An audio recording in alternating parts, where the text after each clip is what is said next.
Welcome to the Top Order podcast. In Wayne's World fashion, we've just done that thing where we wave and stuff and the show transitions beautifully.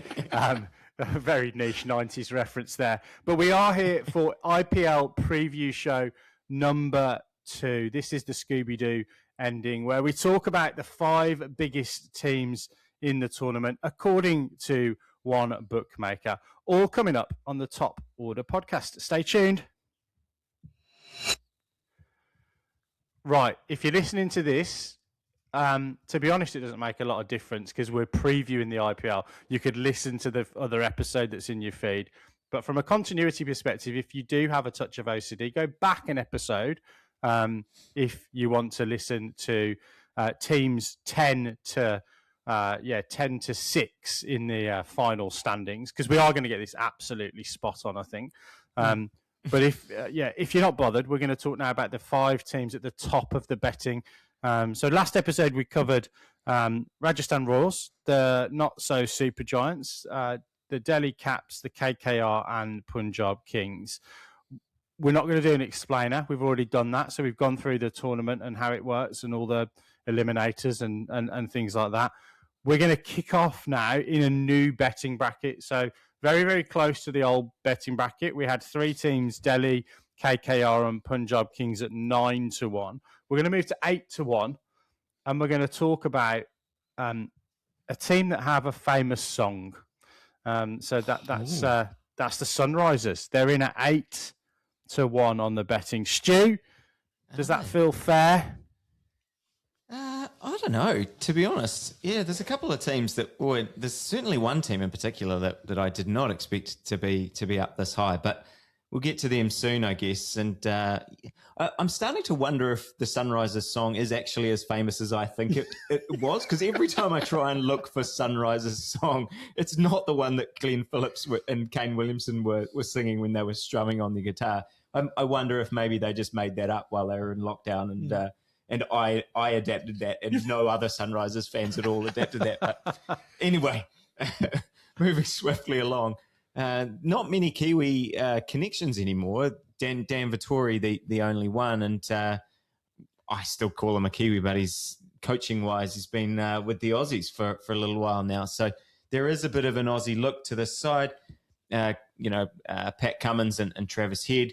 Pat Cummins, another one of, we mentioned in the previous episode, the Australian kind of lead bowlers that are not going to be there at the start of the tournament, although I think I did see that Cummins was not too far away, expected to arrive in India pretty soon. And maybe we'll only miss the first couple of games. But Ishan Kishan takes over as captain. And, I mean, they were a side that came in last year with huge expectations, at least on our show and in the betting. I think everyone sort of expected from the season that they had before with, the power that they had in Abhishek Sharma and Travis Head and Heinrich Klaasen and just the way that they had dominated the run charts in 2024, people thought they were going to do that again, and it just didn't quite happen for them, even though Ishan Kishan, turned up and got 100 in his first game. That the last game of the season, they scored 280.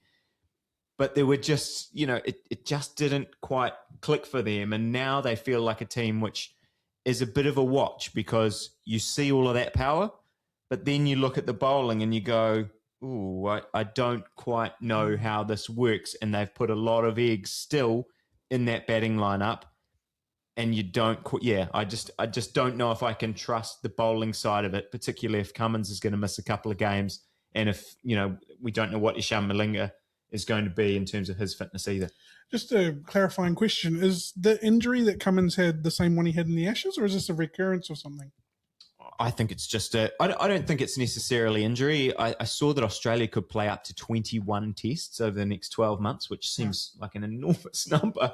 But, I think that they are just managing him quite carefully. And like I said, I don't think he's going to be out for long. Correct me if I'm wrong, commenters, but I think he'll be around pretty soon. But as you guys have already talked about, it's a long tournament. So, if he misses the first couple of games, I don't think that hurts you too much as long as you've got him for later on in the tournament, someone like Bryden Cast could potentially step in. Is he the depth cover for Pat Cummins early on in the tournament? Or if Pat Cummins does miss some time, you wheel out Bryden Cast as a hard-hitting fast bowler? I feel like if this was a test match, I'd be asking, where does 20 wickets come from? Like, where do their wickets come from in this? Or where do their dot balls come from? Would be my question. Where does their containment come from? Well, does it matter at the end of the innings? Well, are they going to go out with that same ethos that they've had? Yeah, that's the game plan, isn't it? They're kind of like, we'll chase down whatever with that batting lineup. I expect Bryden Cast to go all right, actually. He got a lot of stick after that Ashes, and when you actually kind of look at the stats, he was being asked to do something he shouldn't have been asked to do, which was open the bowling in Test match cricket. I think he's actually a really good depth chart for someone like Cummins to bowl in those middle overs, and he can hold a bat as well.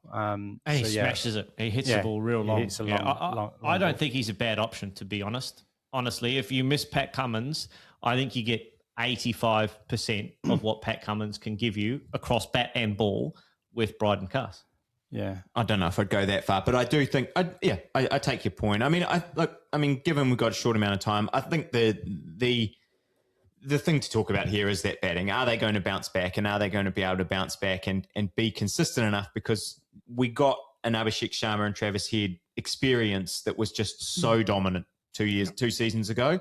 And like I said, it just didn't quite get going often enough to then mean that the likes of Ishan, Kishan and Heinrich Klaasen could come in and capitalise on that. Mm-hmm. But when it does come off, we see 280 and they have gone, we're going to do that again. There are a few interesting kind of questions for me in terms of what is going to happen to some of these players. Liam Livingstone is someone that intrigues me, and like he's been a little bit vocal in the media recently. It looks like about kind of just about his role and what he expects that he's able to do and contribute to a side.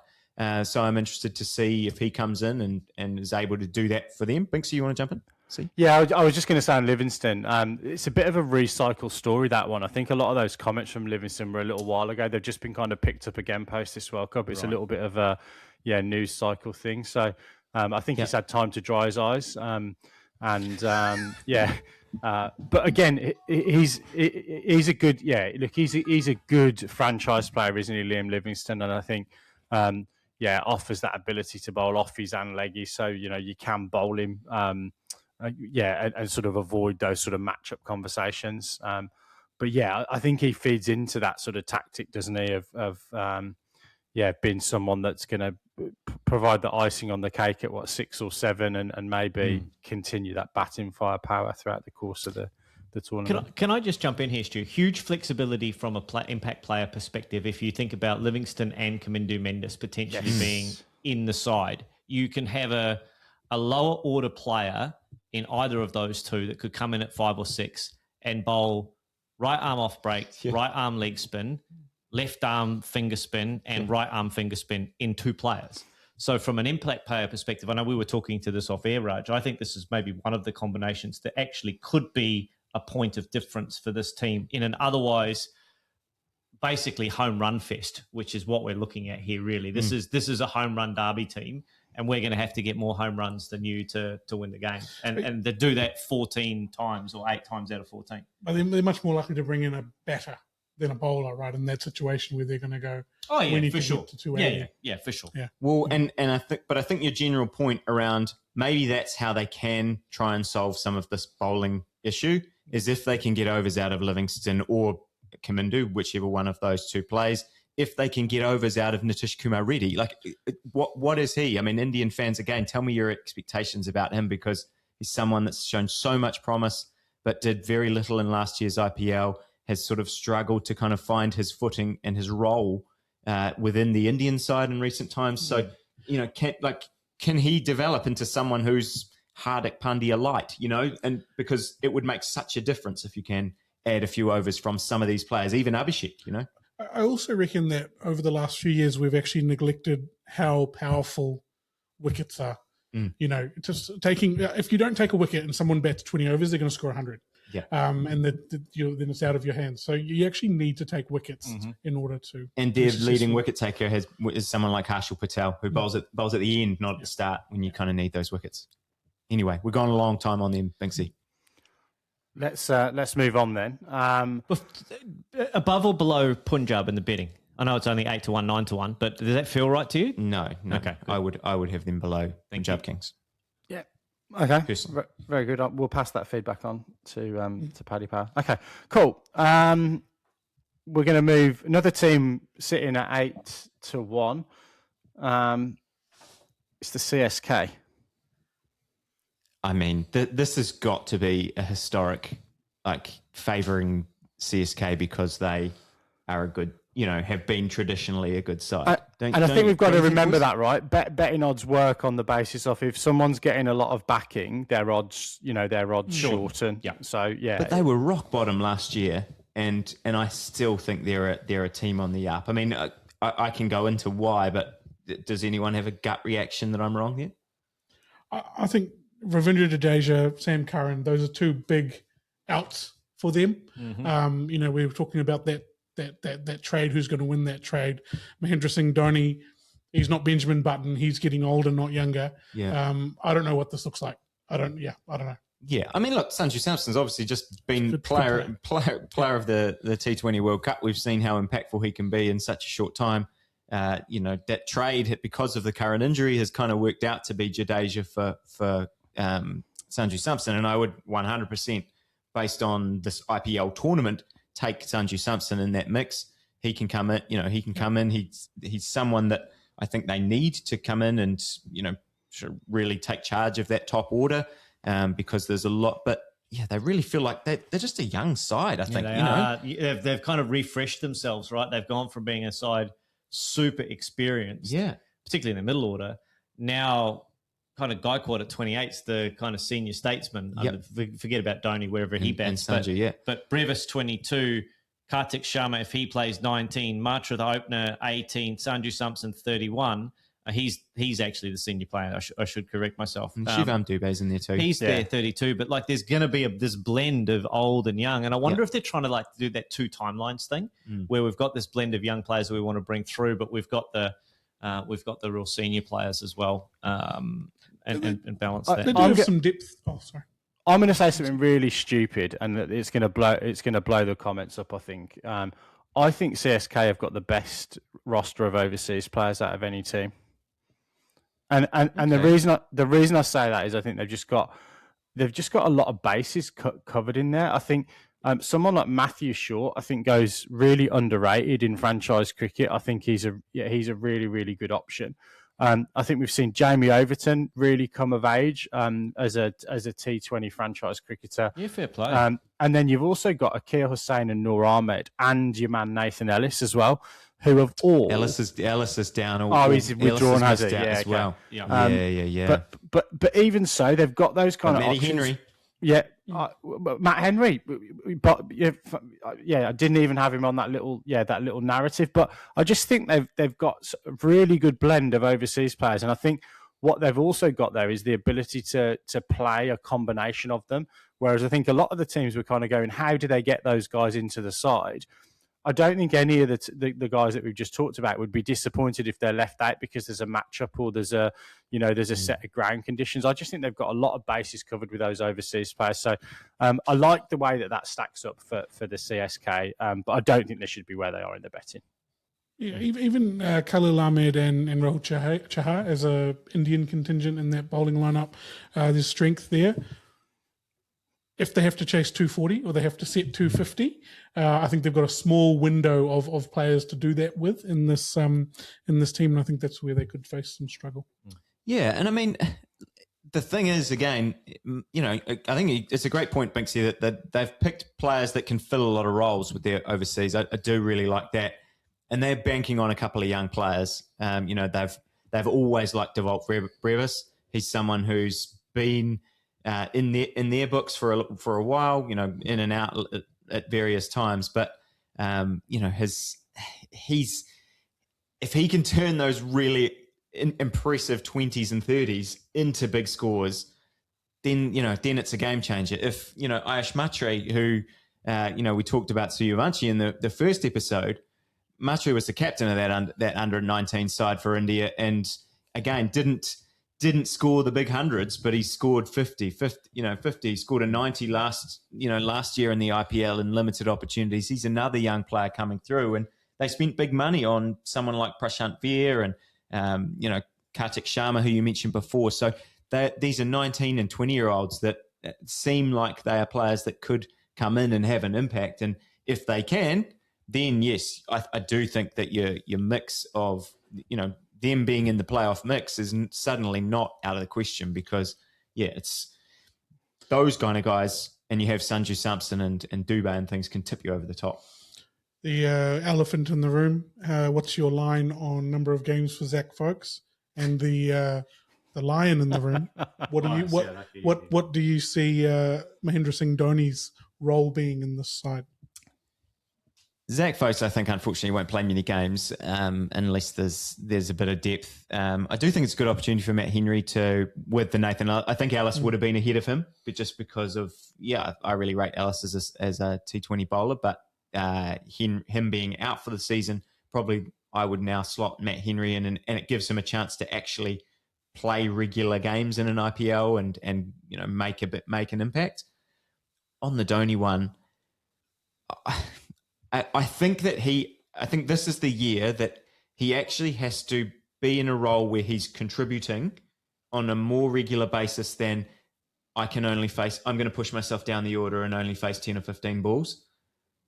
He has to be in a role where he can come in and bat 6 or 7 and do a good job there, bring the team home, finish the innings in the way that he did occasionally when he was only facing 10 or 15 balls. If he can't do that, then you've got Sanju Samson that can keep. And you've got players that can come in. I don't think that you need to now pick him in every game. I know that seems ridiculous, but if he can't actually play a role in your side, now you have other players who can kind of fill some of those roles, even someone like Urvil Patel, who's been a player that they've been trying to get opportunities for a little while. So, I don't know. It feels sad to say that because I really loved watching Dhoni come in and just buff those sixes at the end of an innings. But he can't just keep pushing himself down the order because that doesn't really serve the team's purpose. And he must know that, surely. He's way smarter than all of us put together from a cricket brain perspective. And I think a lot of Indian fans, maybe not Indian fans, a lot of fans will emotionally react to that immediately. Fast brain thinking, oh no, he's got to play. He's MS Dhoni, he's got to play. But if you have a look at the squad composition, you've got Matt Short, finisher, right? Potentially finisher. Shivam Dube, world-class player, middle order batter. And you've got Jamie Overton, also world-class middle order batter. Now, you can have an argument about whether or not Dhoni is the best finisher among that group, but it gives CSK options. And so he is no longer the absolute must-play first-choice option for them. He might be still first choice on some occasions, but he doesn't have to play because they've got no one else, because they do have potentially got options in there from a finishing perspective with the bat. Yeah, you can never write someone off like that. But of course not. I also think he hasn't played a game of cricket since the last IPL as well. So regardless of what he does in the middle, if he continues another year, we're going to have this conversation next year as well. That how can you go literally a year or 9 months in between drinks and still be operating? We've seen how fast the game's moved on. Even in this, he might play a Monday Night League or something. Yeah, I mean, he might do. It's not on Cricket Info though, if that's the case. Yeah, maybe he's playing. I'd still love to see him get a stumping, Binksy. Maybe he's playing. Enjoy that. Yeah, maybe he's playing under someone else's name in one of those Monday Night Leagues. Just because registration issues. Yeah, okay. Under the radar. Under the radar, absolutely. He does parachute jumps under the radar, doesn't he? He still trains apparently with his parachute squadron. Yeah. Right. Let's move on. We're now into the top 3 teams, and this is where we can kind of look a little bit at the betting changing ever so slightly. So we're in at 17-2 for the Gujarat Titans. 17-2, Binksy. Yeah. Isn't that 8.5 to 1? Maybe I've written it down slightly wrong, but yeah. That's all right. Good, close enough. Close enough. This is why we have 17-2, so it confuses everyone into thinking, no, that's good odds. That's good maths. to be honest, let me pull up the odds checker and just check I've got it in the right right order. But we 'Cause it'll can come carry back on if- talking about that. We can carry think on we should talking talk about about We it the should anyway. carry on We'll talking talk about about them anyway. Right. Gujarat Titans. Okay, so last year they finished fourth. They had some incredible individual performances last year, and as well as their team performance. Sai Sudarshan, leading run scorer, Shubman Gill right up there. Butler also in the top 10 with the bat. Mm-hmm. Prasid Krishna, top wicket taker. Sai Kishore was also in the top 10 with the ball. So they're a side that looks has brought most of that core back, look very, very well stocked again. You know, the likes of Sudarshan, Gill, Butler as your top three, and then maybe Glenn Phillips, Washington Sundar kind of in the middle there with finishers like Tawatia and Shahrukh Khan. You've got Rashid Khan and Sai Kishore in the bowling attack. You've got Kagisa Rabada, Prasid Krishna, Mohammad Siraj. Like these are all like very established international players and players who have contributed well in IPL's past. They've been good side for the last couple of years now. And look, I mean, I just think they're a side that you can. It feels like you can rely on them to be right in the mix again this season. Was it last year or the year before that they had a really, really consistent year? I think both. I think both, but yeah. I think they've been good for a while now. They look like the most complete team on paper. If I'm honest, they seem to have a lot of bases covered. The big signing of Siraj, I think, is going to add a lot to them in the bowling department. But question for you is: do you think that they have an over reliance on that top three for runs? I don't know. I mean, it's hard to say that when they've been so, when you've got three of the top 10 run scorers and guys that just keep doing it tournament after tournament. I mean, especially Gill and Butler in the IPL. I mean, Sudarshan's done it in the short time that he's been playing the IPL. So yes, maybe if all three of them have bad tournaments, then I think they are going to struggle because You say that of anyone's top three, though, right? Exactly. So what I love about this team is the strength of the Indian contingent gives them so much flexibility to spend wisely with their international contingent. And I think they've spent really, really wisely here. So the areas where they needed to fill, they can with Holder and Phillips and Rashid Khan from an all-rounder perspective. They've got top order batting in Banton and Butler. They've got depth in Rabada from a bowling perspective. But they've kind of just gone, right, we need like the best possible option from a fast bowling perspective. Right, we'll take Rabada. We need the best possible option from a leg spin all-rounder perspective. Right, we've got Rashid Khan. Yeah. Like the all-rounders that they've got are potential like purple, orange cap wearing type of players. I just really like the way that this side is constructed. And Holder's new ball in death bowling that's his thing. It's good right? too. So Yeah, that's- absolutely. So yeah, I love this. I love this team on paper. Yeah, look, I agree. I really like Jason Holder. He's kind of reinvented himself a little bit, hasn't he? There was probably a period where he thought he's closer to hanging up the boots, and he's had a little bit of a renaissance, a resurgence. Love Shubman Gill. I think Banton is actually a really interesting one. The fact that that the England team got a little bit of stick throughout the course of that World Cup. Why is Banton batting ahead of someone like Harry Brook? But proved on a couple of occasions that he was pretty good. And look, I will just say it's my handwriting. They're at 13-2, so the odds were they're in the right part of the pecking order. Does Glenn Phillips get much of a game? Well, that's the question about whether. I mean, I think it's probably a Banton Phillips kind of shootout for that 4 or 5. They were a band, sort of, weren't they? What? Banton? Oh, no, it's Wilson Phillips. I mean, personal preference. I mean, that I named Phillips because I would just love to see him get some consistent game time in the IPL. It feels like he's always kind of the depth player. Challenge that. Who does he play ahead of? Like if you have to pick Phillips, who doesn't play? Well, I think I would pick him ahead of. I would pick him ahead of Banton. I would pick him ahead of Banton. I would bat him at top. Bat him 4. But hang on, Rabada has to play, right? Yep.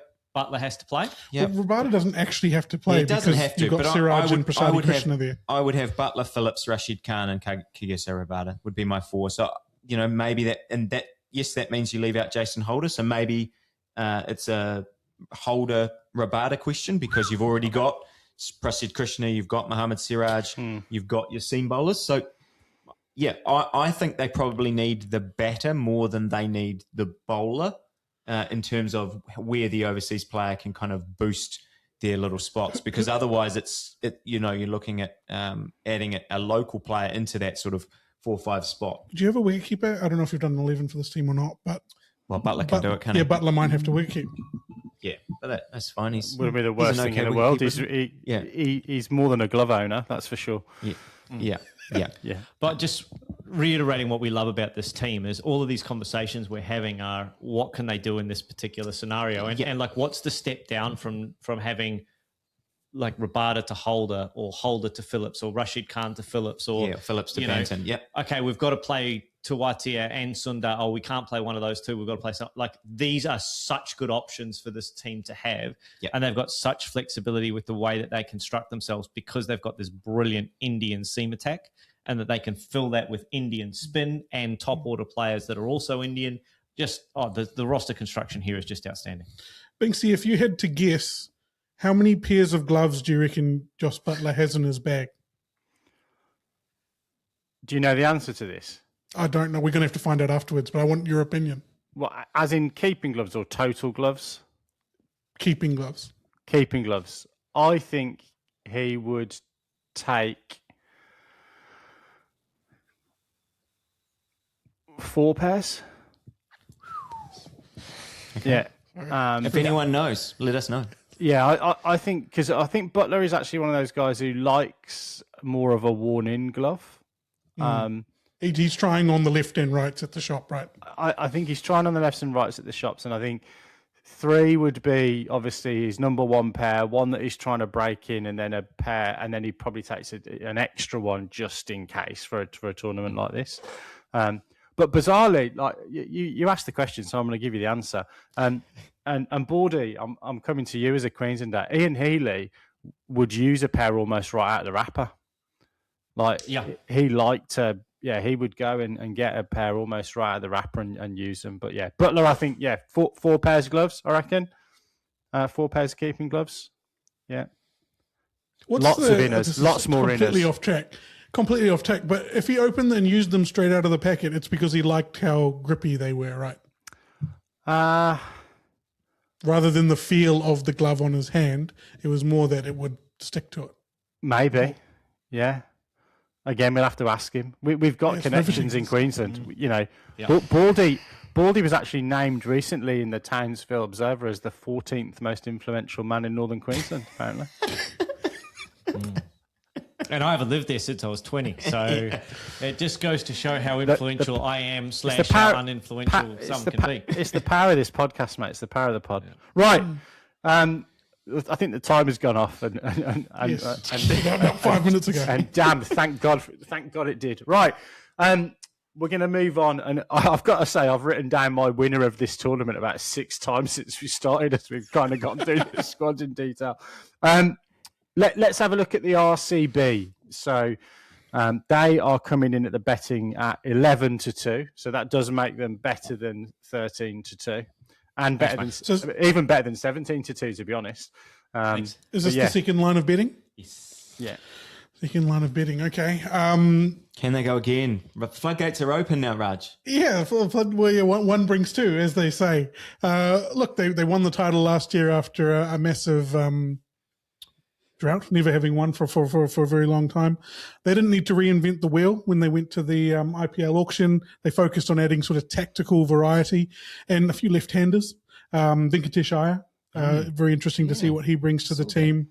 Mangesh Yadav and a fella you might know, Jacob Bethel and Jacob Duffy were the key additions for the RCB at the auction.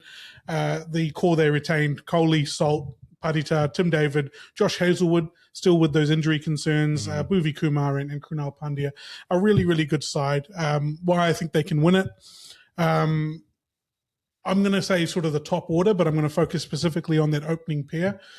Virat Kohli, and whether that's Phil Salt or Jacob Bethel. I think that Jacob Bethel actually might have his nose in front there based on recent performances. India built their their campaign on someone batting through the innings and scoring 250. RCB have been trying to do that for years, with Kohli batting up the order and trying to do that. They were successful last year. I think they'll be just as successful this year. They've got elite finishing power in Tim David, Jitesh Sharma with the gloves there, and Romario Shepherd. And then, Krunal Pandya, Venkatesh Iyer. I don't know where they're going to fit in terms of a batting lineup, but I think that they add a massive amount of depth to the squad. Right. What's concerning to me? Oh, sorry, go ahead. I was just going to ask you a question. You mentioned Bethel, and maybe this is for all of you. I'm a little bit biased potentially. He wasn't a regular in this side last year. They added him this year, right? So he wasn't. He's new, I think. Yeah. Oh, sorry, I'm not sure. He wasn't a regular in the IPL last time. Yeah, right? okay. So he's not been that sort of first of four on the team sheet. Does he play as one? Is he in your top four overseas players for this team? I think that it's a shootout between him and Phil Salt, and whoever has that position first is going to be under a lot of pressure to retain that position. Okay. There won't be much rope there. You need to hit the ground running in that second opening spot. The only way that they could really have both of them in the team is if they either dropped Shepherd or didn't play one of the fast bowlers, Hazelwood or Duffy. They'd have to bowl an all-Indian bowling lineup effectively to do that, right? But also with the impact player, they've got a lot of players they could play in that position too. Fair enough. I do wonder if they might do that while Hazelwood is out. I would love to see Duffy just step in and fill that role from a New Zealand point of view. But again, he's unproven. He's just gone to India in that T20 World Cup and found things pretty difficult on the flat wickets there. You guys said there'll be lots of runs. I don't necessarily think it'll all just be roads. There are certain pitches that I think will be much tougher to score on. But if they can get, they were getting a lot good overs from Romario Shepherd last year. They were getting good overs from Krunal Pandya. I mean, he was in the top 10 wicket takers. Pandya. So, if they're getting overs from those guys, maybe they can get away with, Yash Dayal, Bhuvi Kumar. So let me talk about some of the cons and what I think that RCB is going to struggle with. I am concerned about their bowling, particularly with Hazelwood not being there. We don't know how long he'll be away from. He's been their defensive linchpin, 22 wickets last year. And, we don't know what that injury looks like because, as I asked you earlier, it seems like these injuries are ones from the Ashes where we thought that they might actually play in the Ashes, but they never even, and they're still talking about them. Beyond that, Krunal Pandya, as you've mentioned, and Bhuvi Kumar picked up 17 wickets apiece. I think that was, for me, unexpected. I think I had the same conversation last year during the preview that I didn't know where the wickets were going to come from. Those two really stood up and took wickets. But yeah, I think beyond that, the seam depth is a little bit lean with unproven domestic talent. Yadav, Dayal, as you mentioned. And I also think that they're missing that wicket-taking spinner. Again, I feel like I said that last year with Krunal Pandya, and he came through. But I think they're missing that. Raj, do you reckon Bethel's bowling gives him a bit of an edge in that shootout between he and Phil Salt? That would mean Jitesh Sharma has to play every game. I don't think that they're considering him as a bowler. Okay, I think that if he bowls, it'll be an issue. There's a problem. There's a reason he bowls. I have to say, I would be stunned if they don't play Phil Salt after the season. After you've won the tournament, and he said, him and Virat with such a cracking opening partnership. The combination is the thing for you that makes the difference there. I just think he's a quality player. I mean, I know he hasn't had the greatest T20 World Cup. You could say the same about Butler, but we just talked about what a great IPL he had last year. So I don't know. I've got two reasons. Look to you and Binksy to see how valid these reasons are. One, they've definitely gone after left-handers in this to pair with right-handers. But also, this is the IPL. This is star power. Jacob Bethel has that about him. He's got the blonde, frosted tips. He is star power, and he has that gravitas about him. I think they're going to want to look at him. Phil Salt apparently has been seen at a very exclusive barber's in Manchester, and he's been wearing a beanie ever since. So yeah, maybe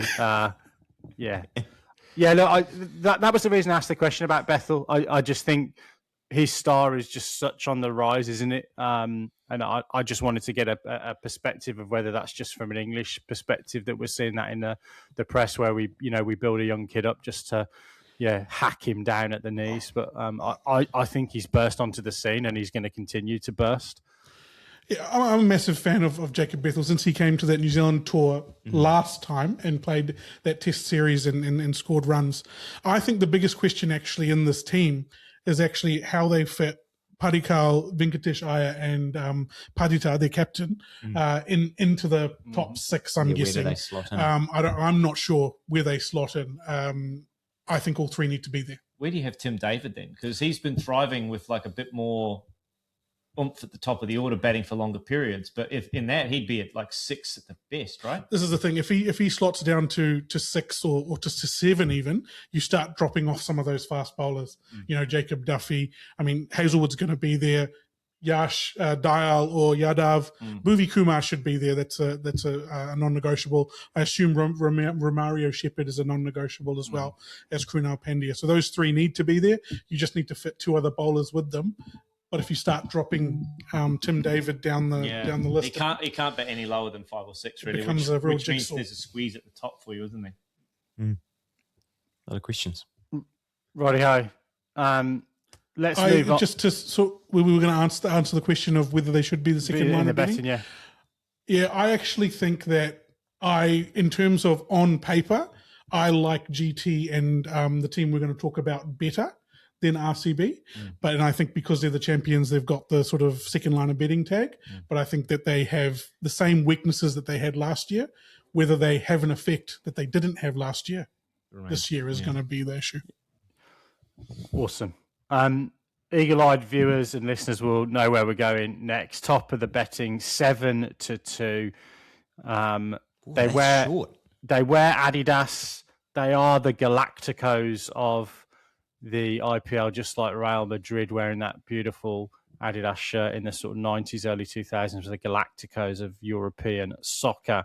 Can we look past Mumbai and just, you look on paper, and I know games aren't won on paper, chaps, but they look pretty strong, don't they, on paper? What does your paper say, Stu? You've got reams of it there. It's my paper. We'll come to Stu's paper in a minute because I'm sure we've got questions. Look, there's been some really astute buying going on here, I think, from Mumbai. To bring back Quinton de Kock on a bargain deal is a huge in for them, and he forms a massively powerful opening combination with the man Rohit Sharma at the top of the order. And that's before we start talking about players like Ryan Rickleton and Will Jacks and, Rutherford and all of these other superstars that you've got in the team. But what I want to go back to, those teams that we've talked about in this kind of 3, 4, 5 bracket have brilliant openers, but we kind of had some questions about their middle order somewhere along the way. But you have a look at the middle order of this team, right? Yeah. Sky at 3, Varma, Hardik Pandya at 5. Those 3 guys, all local Indian players, which means you've got such flexibility to then go on, okay, well, what do we want to do with the rest of the construction of our team? It gives you the opportunity to put maybe a Will Jackson at 6 or 7. It gives you the opportunity to put maybe a couple of bowlers, if you want to, into the bowling lineup because you've only got one overseas player potentially in that top 6 for you if you bet sort of Hardik Pandya. Namandir, we haven't even mentioned him yet. I think he played all of their games last year. He went so under the radar that I'd forgot he was even in the 11 most of the time. So there's just so many options that this team has. And I keep coming back to when I look at this lineup, all other things being equal, I go, okay, who's going to be the orange cap winner? Who's going to be the purple cap winner? And you have a look at Sky, you have a look at Varma, you have a look at Pandya, and then you have a look at a guy like Jasprit Bumrah who's coming in and gives you the best economy on the planet. In an international or in a D20 tournament, they've got all of the match-winning pieces in here that allow them to be so flexible with what they want to do with their overseas players. And the overseas players aren't an afterthought, but they're not reliant on those overseas players to have purple cap, orange cap kinds of tournaments for them to be at the pointy end of the competition. Baldy, which 4 overseas players play? Well, I can't find room for a 4th. I think Quinton de Kock is a lock. I think Trent Bolt, when fit to bowl alongside Jasprit Bumrah, particularly at the top with Bolt, if he can swing it, is probably a lock for me. I think Will Jacks on the back of his World Cup form is a lock for this team. And so then the question becomes, is it Santner or Rutherford, or is it Bosch, or is it Rickleton? And I honestly, I can't find room for Ryan Rickleton in that top 7. I mean, you could probably find if you want to get rid of Shardul Thakur at 7, you could slot everyone down, but then you've got Jax batting at 7. Is he too low? There's just so many options. I think it's really hard to assess where they want. I think their 4 best players, if you just look at their 4 best players, De Kock, Jax, I would have Rickleton, and I would have Bolt, which means there's no room for Sherfane Rutherford, who I think is probably a bit more flexible than Rickleton, and they've already kind of got what Rickleton gives you in Rohit, Quinton de Kock, Sky and Varma. So, yeah, I mean, bloody hell, this is such luxury for this team in terms of their overseas. What do you guys reckon? I mean, I'm sad we're not talking about Santner. You've got to play Santner. He's one of the best bowlers in the world, and he can bat. I really wish that I hope that he gets a go. I do too. He hasn't really gotten his go when he was at CSK. It was CSK, right? Yeah. He wasn't really behind Ravi Jadeja for so long. Yeah, behind Ravi Jadeja. I hope he gets a go. The Bolt Bumrah pairing is just very arousing. I'm very excited to see them back together. This Mumbai team, they can destroy you in the first 6 overs with either the bat or the ball, and just go a long way to winning in either side of that ball. Well, I think that's where, you've named all of the overseas players, and I think De Kock and Rickleton are quite duplicative in terms of what their role would be. So I think I agree. that one of them plays. Yeah. One of them plays, and arguably Rickleton's a better option at the moment. Maybe, yeah, they might decide that. You're going to lose nothing going either way, I think. You're going to lose nothing going either way.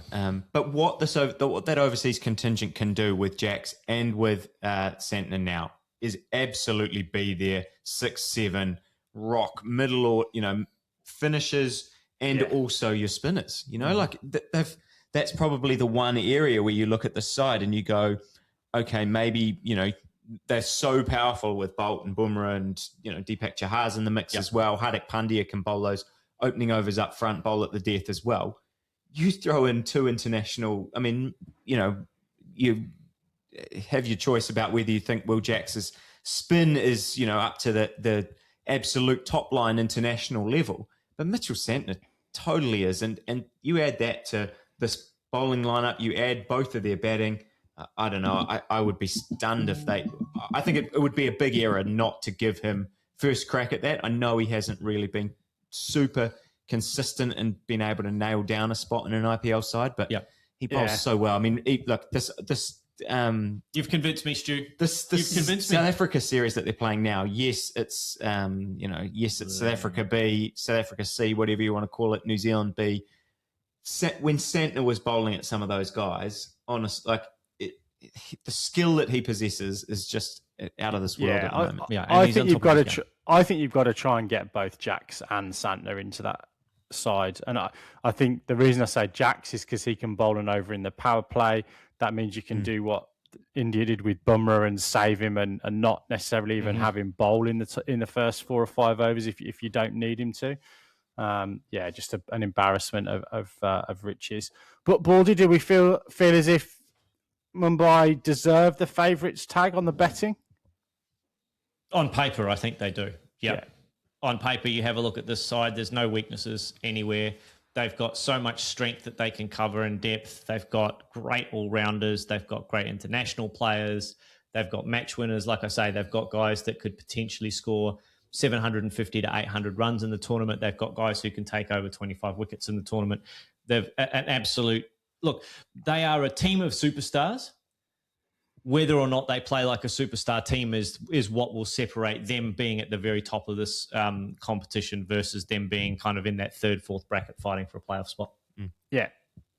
Awesome. We're at the end of the teams. Let's go to some hats and stuff now and talk about that. So let's start with the top order. I'm sure they've got an award for this officially, but let's start with our overseas MVP and then our Indian MVP. Then we'll come on to batter and bowler, aka the orange and purple caps, and then let's do our final 4s and winners. So let's try and keep this relatively snappy. But let's start, shall we, with overseas player. I put down Mitchell Marsh. I actually struggled with this because I just didn't know. I kept finding myself looking for all-rounders because we've got, purple cap, orange cap, and I know Mitchell Marsh probably won't even really bowl the ball in this tournament, but I just think he means a lot to that LSG side, and I think he is someone who I think plays very, very well in the IPL and is in good form and will smash it. I'm going to go with the other LSG top order player of the international, Nicholas Pooran. Huge strike rate last year, hit 46s or something, strike rate 196, so AI tells me. I think he's going to be super impactful for them. Mitchell Marsh is going to be an amazing player 6 times out of 14, but I think they're going to rely on Nicholas Pooran to do the business in the middle order. So he's my international MVP candidate. Also my bold prediction for the week. For the week? For the week. Okay, I've gone with Finn Allen to be my overseas MVP. I think he had a great big bash. He had a pretty good World Cup, and I think he'll continue that form on through. The only reason I probably would have picked Jacob Bethel is I don't know how much game time he actually gets, but I think he's going to be great as well. Over to you, Binksy. Yeah, look, in true Stuart Lipshaw fashion, I've got more than one, so I can throw a bunch of predictions in there, and one of them will be right. But look, my head says Marco Janssen, my heart says Joss Butler, so I'm going to go with Joss Butler. I just think you can't keep a good man down, and Butler didn't have a great World Cup, but I think after probably the shock of moving on from Rajasthan Royals, he's found his new home at GT, and I think he's going to have a cracking season for them. So yeah, for me, he's going to be the overseas. Let's move on to Indian player. I'll go first. I've got Shubman Gill. I think he's just going to absolutely carve it up and score a billion. So that's my Indian player of the tournament. Oh, we've got snake order here. You go next, right? Yeah, snake. I like the snake order. I've gone with Sanju Samson. Absolutely red hot, sparkling form. Unlocked a new branch of confidence within him. I feel like every 2020 he always goes and scores a big score, but it's just very inconsistent. I think we don't see that this year. I think we see some consistency in scoring from him. Mm-hmm. I'm with you, yeah. I've got breakout year for Tilak Varma as my domestic MVP. But if I can play a backup card, I'm going to stick with the Mumbai guys, and I'll take Jasprit Bumrah to be my domestic MVP. No, you can't. Bowling. All right. I'll have Varma then. I think he's going to have a breakout year. I'm really excited about what he can do. Don't worry, I've written down Jasprit Bumrah. Jasprit Bumrah is always the domestic MVP in my head, isn't he? Like, he is just so good. This is a question of MVP versus best player. He's probably the best Indian player in the tournament. I think he's so good, and he's going to make such an impact for every time he holds the ball in his hand. Right, let's move on to some hats. Let's start with the orange one. That's the batting one, isn't it? Yeah. Is it? Okay. Yeah. All right, so we're going snake again. I've got Gill actually as my batting one, so I'm agreeing with you, Binksy. I think he's going to have a big tournament. He's got a lot to prove after not being involved in that T20 World Cup win. I'm sure he wants to get back in that mix. So, yeah, I think he'll have a great year. Sky for me. I know it sounds weird to say that Tilak Varma will be the MVP, but he'll do it at a better strike rate. He'll have more like 60 off 20 games, but Sky will score like 745 runs-ish. 3 innings. I've gone with Virat Kohli. Oh, I like it. To be the MVP. I think that he... Orange cap or MVP? Sorry, the orange cap. Right. I think that he has a lot less on his mind these days. He just wants to go out there and have fun. He's going to bat number one in the innings. He's going to bat up the order, and I see him scoring a lot of runs. I also got a pop of him recently, so if he did well, that'll go up in value. Okay. A pop Funko. Anyway, over to you, Binksy. I'm going with the Michael Atherton theory, and his theory is he just keeps naming South Africa as potential winners of World Cups until they win one. So I'm going to stick with Abhishek Sharma for my batter, for my orange hat, and I'm going to keep going with that until he gets one. Until it's right. We put an absolute curse on him at the World Cup. I picked him as the MVP, and he couldn't get it off the block. Yeah, and that's what I'm doing now. I'm doubling down. Right. Okay. Well, he's definitely going to wear an orange cap, Yes. isn't he? He will. Sunrisers. So I'm right already, which is beautiful. Right. Purple hat, bowling hat. You first, Binksy. I've got Arshdeep Singh. I think obviously can bowl with a new ball, will bowl at the death, and I think that's where the wickets happen. So that's simple as that for me. Good logic. Yeah, no, I like your guess, Ashdeep Singh there. I've gone with Prasadi Krishna. I think that he was the leading wicket taker last year. He was. And I think he will do something similar this year. Oh, you had Krishna. I had Krishna on my short list. I don't think Josh Hazlewood's going to play enough for him to win it, so I'll have Bumrah. Fair enough. I've actually gone with Lungi Ngidi. I think that he has obviously had a great World Cup and I think found something in the way that he's kind of taking his wickets that I think he can maybe carry over into what he's going to do in this IPL. And the fact that Stark is not starting the tournament, I think there's going to be a lot relying on him. Maybe he jumps out to a bit of a lead and can hold on later on. Going back to your Rabada question, if I had to choose between Ngidi and Rabada, like right now, I would take Ngidi. Really? Well. Which is something I wouldn't have done a while ago. But I'd still take Rabada. But you can't lose taking either of those two, right? Can't lose. Right. Top fours, and we'll save the winners for last. Where are we at in this snake, Jaff? I think it's me. Is it It's you? me now. All right. So I've got, some of this is just not going to be super surprising, but I've got GT, Mumbai, Punjab, 3 returning teams. And I've actually gone for DC as my fourth side, which does mean I leave out RCB. It means I leave out some of the other sides. I just think, like I said before, I think if they can find some runs in the middle order, I think that they've got what it takes. Can I ask you about RCB? Why have you left them off? The Hazelwood injury, largely. I just think that he's such a good bowler and he makes such a difference to whatever side he's in.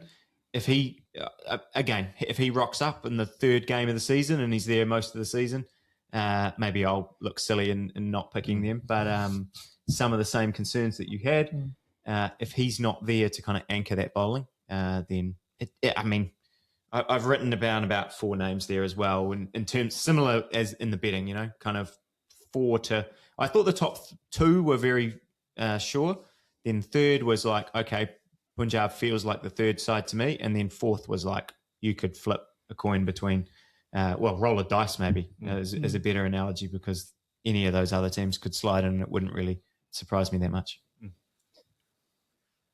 Largely the same. Mumbai, RCB. I think Gujarat have a bit of a point to prove, particularly Shubman Gill, as Binksy mentioned. And I just think Punjab. I've written well-rounded. That's not the right wording. It's that they can be so explosive that if they get to I think they've got enough firepower to, on average, get them to like 220, 230 scores that can cover off some of that bowling inconsistency that we've got. Look, I'm assuming that Hazelwood is going to play the majority of the tournament, so that's why I have RCB. Plus, I think now that they've won it, they'll play with a little bit more freedom. There won't be the, oh no, here it goes again type of stuff. They'll have that belief that they've done it before, and then when the pressure comes on, they can do it again. Broken the hoodoo. Mm-hmm. Yeah, I'm largely the same for the same reasons. RCB, Punjab Kings, Gujarat Titans, and Mumbai Indians. But I think we'll have some differences when it comes to the final and winner. It would be those were the 4 last year. It feels like it would be a surprise if it's like the same 4 again. Yeah. But I agree. On paper, it looks hard to go against that. Binksy, what have you done? I've decided that I'm not going to name KKR in my final 4 and therefore my winner for the first time in IPL history. I believe I can now let it go that Jay Russ has retired. So I've got GT, MI, RCB and Punjab as my top 4. So what was the one you added? Delhi rather than RCB. But otherwise we're almost unanimous. I will say I did ask ChatGPT just for fun to see how they would go compared to us, and they went RCB, GT, Mumbai, and they threw in Rajasthan Royals. They were very much on the Suryavanshi train. Yeah, they were very excited. That's your history. That whatever you've been typing into. Very excited by his potential. Yeah, your search history's got a lot of Suryavanshi news. Yeah. So we'll see how ChatGPT goes there. All right. I also did think that Sanju Samson was still playing for Rajasthan because they thought he'd win the orange cap. So maybe that also swayed ChatGPT's decision. Yeah, and I did a similar thing and tried 3 different LLMs, and they a lot of them made a lot of errors. Let's just say, well, Shane Warne was in one and Dimitri Mascarenhas. So yeah, I'm joking. That's some large language deep cuts right there. That needs some retraining. Did we have a bold prediction to take us out? I thought we were going to name the winners, aren't we? Winners. Right. But we've got some bold predictions. I've got one bold prediction. I didn't put it in the chat, but hopefully it's not. You do the winners. You come back at us with the winners, and we'll do bold predictions last. Then I'll go around to the bold predictions, and you'll finish us off, Binksy. Oh, yeah. Right. Okay. So, winner for me, GT. I actually agree with Binksy. I don't like agreeing with Binksy, but I think that Gujarat is a very, very strong team on paper. I think that they'll get the chocolates this year. I'll have Mumbai over GT in the final. GT as well. Yeah. Yeah, I just think that top 10, I did all the top 10s batting and bowling, and last year they had 5 players who featured in top 10 batting and bowling. That gets you pretty well. Obviously, they fell away a little bit in the playoffs last year, but yeah, I think they're a very strong side. Bold predictions.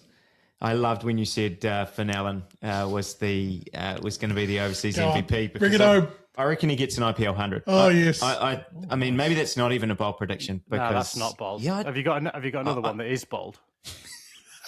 No, well, I don't know. Maybe RCB missing the playoffs is bold as well. But I think he's a changed player, Finn Allen. I think I've really been impressed with with sort of just the mentality around it. Well, I don't, not even hearing him talk, but just watching him play, he looks like a changed player that is prepared to bat for longer now. And yeah, I'm really excited. I also think just because he's been there for a long time, all these guys have been there, but him especially, he's not changing conditions. He's actually been there for a good chunk of time. Yep. I think he'll go good. I like it. Mumbai to lose 3 or fewer games. So they'll go 11 if they play. I think they play 14 games, right? They'll go 11-3 or better in group play and lose. No, I've got them to win. But yeah, I think they're going to go 11-3 in group play. Let's throw the slow start out the window. 11-3 or better in group play. In the smash regular everyone. season, regular season champs. Yep. Mine revolves around the number 15. Okay. Number 15. Episode of Sesame Street. Yeah. Lost. I'm going to start laughing like the count. I think there will be an innings, at least one innings, where the economy rate runs per over will be over 15. We will see the first 300 run innings. 300 run innings in this IPL. We have predicted that a while and it hasn't come out. I think I'm pretty close. Yep. 280 odd last year. I'm hoping this can work within the rules of the IPL. But I note that we've got an increasing number of mentors, cheerleaders, dignitaries that are associated with teams. I'm going to say one of the team mentors / coaches pops up in a playing role during the tournament. Oof. Okay. Is that allowed? Gets a late draft. Like a player coach type of thing. Yeah. And this doesn't just mean they go on in field because everyone's no. This means you kind of we mentioned a bunch of players. So like Kane Williamson's there, isn't he, as a official singer songwriter or whatever. So I think one of these guys if it's within the rules of the tournament, which I think it is, that you can kind of have a injury replacement and that kind of stuff. I think one of the guys sitting there looking very chilled in their Ray-Bans gets onto the park and plays a role in the tournament. There you go. Boom. So who have we mentioned? We mentioned Dan Vittori, Kane Williamson, Shane Watson. I tell you what, John Kieran Mooney Pollard at DC, will be there. The Moonies, knowing the Moonies a little bit, John Mooney will be itching to get on the field at any point. He'll bring a lot of energy to that DC side. Well, there you go. That's a good one, Big C. Bold. Right. That is the end of. I've got to admit, I reckon this is my most enjoyable IPL Preview Show. I don't know why. It was good fun. I enjoyed it. We kept the time. I thought 5 minutes was much better than 6 minutes. It seemed to go quicker. I think so. 5 minutes instead of 6, for obvious reasons. It's obviously So it's like you only bet in uneven numbers, odd numbers. yeah. When you bet in the order. So look, hopefully a bit of fun for all of us. We know that none of those predictions will be right. We can't possibly get this kind of stuff right. As we mentioned at the very, very top of the show, if we did miss any of your favourite players, it wasn't deliberate. It was due to time constraints. Of course, all these things were correct at the time of recording. Other podcasts are available for better research and more up-to-date squad lists. But look, we're looking forward to covering the IPL over the course of, as Baldy said at the top of the show, the next nearly 4 calendar months that this tournament will run into. So we will be back in your feed with plenty more reaction throughout the course of the tournament. And we'll wrap this up and we'll come back to those predictions and see how right or wrong they were. But for now, it is good night and God bless from us all here on the Top Order podcast. We hope you've enjoyed the show. We'll see you soon. Good night.